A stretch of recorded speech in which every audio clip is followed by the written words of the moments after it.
साथियों जय हिंद। आज एक नया टॉपिक, नया डिस्कशन भूतपूर्व सैनिकों के लिए और जितने भी पेंशन धारक हैं उनके लिए। जो न्यूज़ है, जो खबर है वो बिल्कुल इम्पोर्टेंट और महत्वपूर्ण है। पेंशन के रिगार्डिंग जो भी पेंशन धारक है या कोई और भी है जो सर्विस क्लास बंदा है, उसके लिए यह वीडियो बहुत इम्पोर्टेंट होने वाला है। इसमें जो स्टैम्प लगा है वो तो लगा है भारतीय स्टेट बैंक का। यहाँ पर लिखा है cyber crime cell Hazratganj police commissioner Lucknow, pension धारकों के लिए अलर्ट। ये पेंशन धारकों के लिए है, जितने भी हमारे भूतपूर्व सैनिक हैं। मैं स्पेशल उन्हीं के लिए दे रहा हूँ क्योंकि पेंशन धारक तो बहुत सारे हैं। यहाँ पर लिखा हुआ है साइबर अपराधियों का पेंशन धारकों को ठगने का नया तरीका। जितने भी पेंशन धारक हैं, जो साइबर अपराधी एक बार उनकी चंगुल में जो फंस जाता है फिर बचना मुश्किल हो जाता है, तो उनको अवेयर करने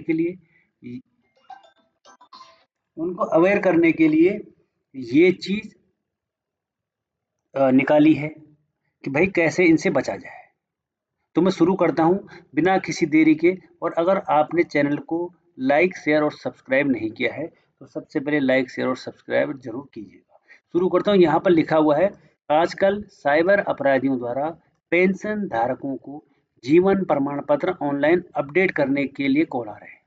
देखो हमारा तो नवंबर में होता है और कई लोगों का जो बाकी हैं अलग अलग टाइम पे होता है, उनके लिए कॉल आ रहे हैं। और कॉल आने के बाद उन पेंशन धारकों का पूरा डेटा उनको पता है। किसको? साइबर अपराधियों को। जैसे नियुक्ति का दिनांक, कब वो रिटायर हुए हैं, पीपीओ का नंबर, पेंशन भोगी, भुगतान आदेश संख्या, आधार कार्ड संख्या, स्थायी पता, वो सब हैक कर लेते हैं। ईमेल आईडी उनको पता है। मासिक पेंशन कितनी है, नॉमिनी की जानकारी तक उनको होती है।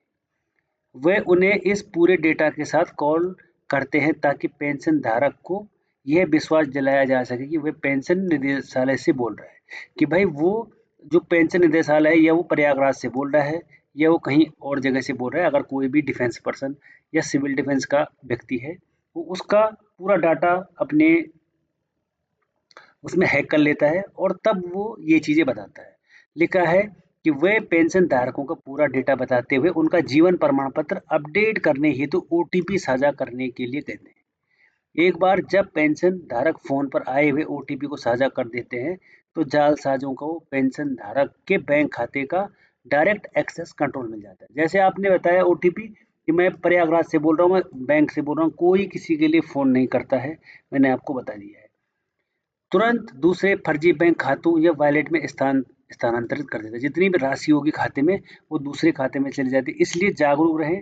पेंशन निदेशालय कभी भी किसी को पेंशन धारक को उनका जीवन प्रमाण पत्र ऑनलाइन अपडेट करने के लिए कॉल नहीं करता है और न ही ऑनलाइन जीवन प्रमाण पत्र अपडेट करता है। यह पेंशन धारकों का कर्तव्य है कि वे अपने जीवन में प्रमाण पत्र को व्यक्तिगत रूप से पेंशन निदेशालय में जाकर अपडेट कराएं। इस तरह आने वाले फर्जी कॉलों से जरूर बचिएगा।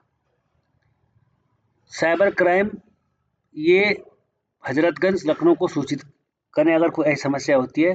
कृपया यह जानकारी पेंशन धारकों को जागरूक करने के लिए है। मतलब जो भी जितने पेंशन धारक है, देखो बाकी लोगों का नवंबर में फॉर्म भरा जाता है, किसी का अक्टूबर में, किसी का मार्च में, तो अलग अलग टाइम में फॉर्म भरे जाते हैं क्योंकि साइबर ठग हैं वो नज़र गड़ाए हुए बैठे हैं।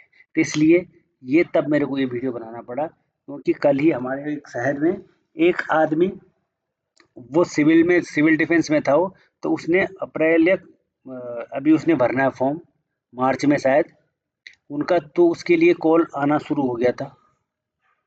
तो इसलिए वीडियो को बनाया गया है। अगर आपको जानकारी अच्छी लगे तो चैनल को लाइक शेयर और सब्सक्राइब करें ताकि ज़्यादा से ज़्यादा लोगों को पता लगे और हमारे जितने भी पेंशन धारक हैं जिन्होंने मेहनत की कमाई करी है वो जालसाजों के चक्कर में ना फंसे। तो फिर मिलेंगे एक और नई अपडेट के साथ। तब तक के लिए थैंक यू और धन्यवाद।